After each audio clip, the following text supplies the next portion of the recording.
Dicen algunas encuestas que el 70% de los detenidos, encuestas hechas con la gente recluida, el 70% de las personas recluidas fueron detenidas dentro de las 24 horas siguientes a la comisión del delito.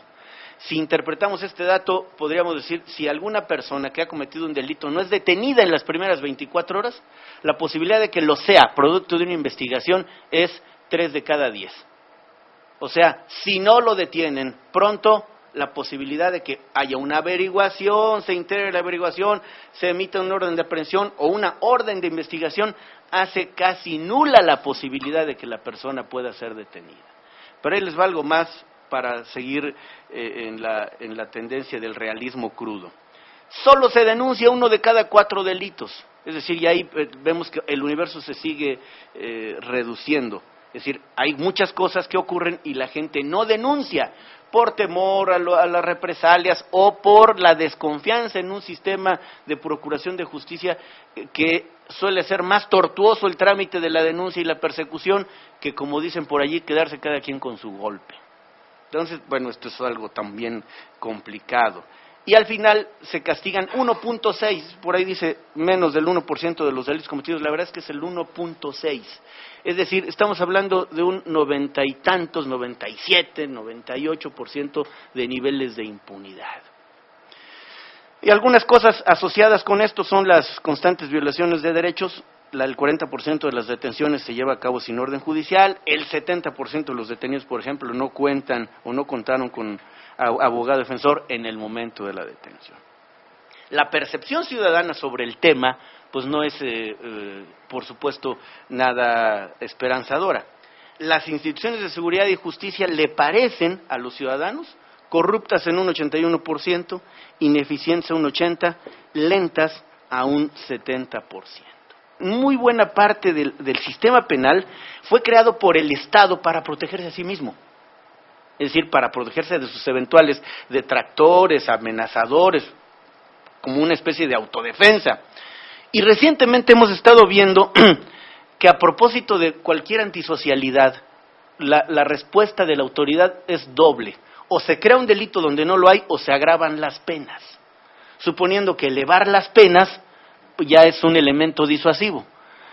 Ahora si somos testigos por los medios de comunicación, que es frecuente escuchar que a alguien ya le impusieron 350 años, 280 años. Bueno, no le va a alcanzar la vida a él ni a sus sucesores para purgar las penas que le está imponiendo la autoridad. Esto ha traído consigo, bueno, pues el atropello de los derechos del imputado y la desprotección de las víctimas. Y ojo allí, el imputado y las víctimas, o sea, a nadie está dejando a gusto. Pues dijeron, bueno, es que están atropellando al imputado, pero la víctima queda muy contenta, ¿no? O al revés, bueno, pobre víctima, pero el imputado fue respetado inmaculadamente en sus derechos. No, lo peor es que ni uno ni otro. Y esto lamentablemente lleva a algo que es quizás el corazón, aunque no se frasee así, del problema en el ámbito penal que estamos viviendo, que se llama impunidad. Es decir, para explicarlo en términos coloquiales, aquí el que la hace no la paga. Parece que hay una invitación tácita a decir, éntrale, anímate, no te va a pasar nada. Primero va a ser difícil que seas 1 de los cada 4 que se denuncian. Va a ser difícil que seas 3 de los 7 que detienen las primeras 24 horas. De tal suerte que la posibilidad de que no ocurra nada es enorme. En consecuencia, insisto, esa ejemplaridad hoy es perniciosamente contraria, es decir, justamente juega al revés de cómo se pensó. Alguien me diría, oye, ¿qué tiene que ver con esto la democracia?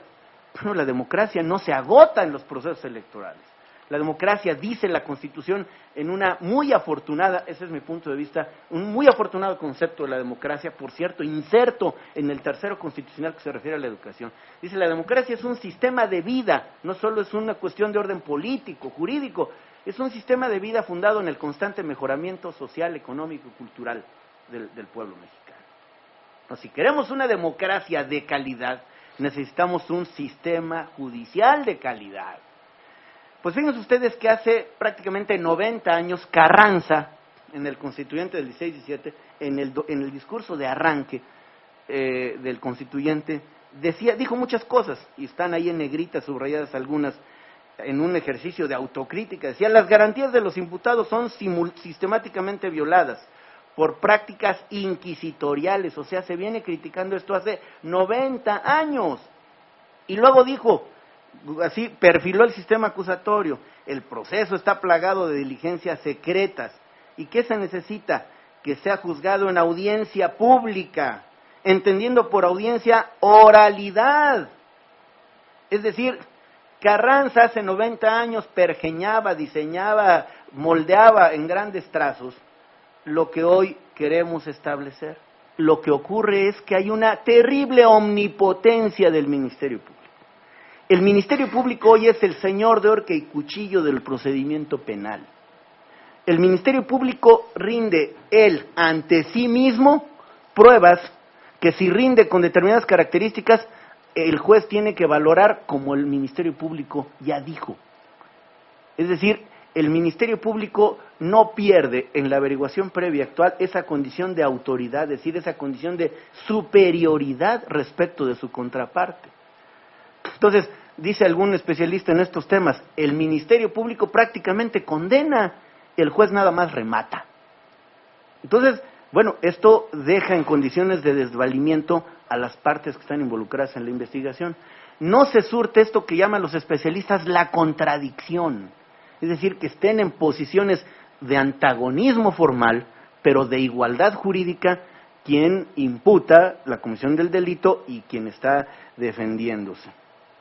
En un proceso de este carácter, el desahogo de las pruebas es oral, público, transparente, vis a vis la condición escrita, restringida, opaca de los procesos actuales.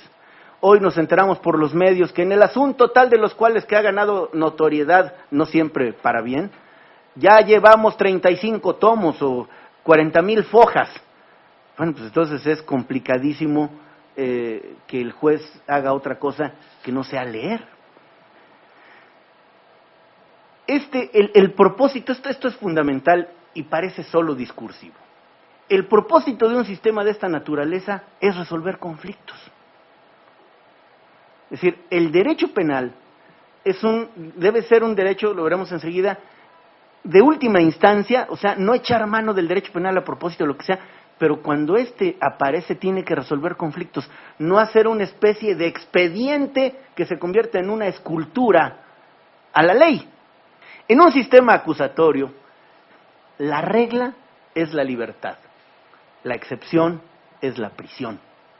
Hoy justamente ocurre al revés. La regla es la prisión, la libertad es la excepción.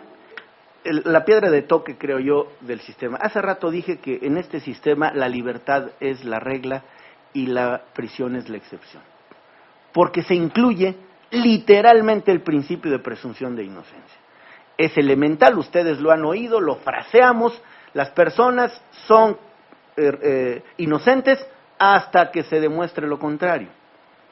La propia Corte ha dicho en jurisprudencia, aquí está, que es un principio que está implícito en la Constitución.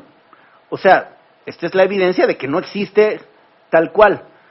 Claro, dice la Corte, en una interpretación armónica, funcional, sistemática, ahí está. Pues se dice que ahí está, pero en los hechos no funciona. No solo en los hechos, en el derecho no funciona. ¿Por qué? Hoy, la prisión preventiva, que es una medida cautelar, o sea, la prisión preventiva, que es una medida provisional, se ha convertido no en una excepción, sino en una regla. Voy a explicarme. Cuando una persona es consignada por el Ministerio Público y el juez recibe ese pliego de consignación del Ministerio Público, el juez lo primero que hace es revisar el delito que le están imputando a la persona. Si ese delito está en el catálogo, cada día más grande por cierto, en el Distrito Federal inició con 16 delitos, ahora hay creo que 90 y tantos. Si está en el catálogo de delitos graves, el juez no tiene ya que batallar pensando si debe hacer que tenga prisión preventiva o no. Automáticamente le dicta el auto de formal prisión, no solo formal, sino le dicta la prisión preventiva como medida cautelar. Es decir, hace que la persona viva, afronte el proceso desde la cárcel, no desde la libertad. Esta es una diferencia radical. Porque en ese abuso En esta irracionalidad de prisión preventiva, ahí les van las cifras a las que ustedes son tan afectos. De los 210,000 presos que hay en el país del fuero federal, fuero común, etcétera, 210,000, 90,000 están detenidos todavía preventivamente. O sea, no les han dictado sentencia, no están condenados, pero están presos. Entonces, una prisión preventiva que era una medida cautelar, una medida provisional, se convierte en una compurgación anticipada.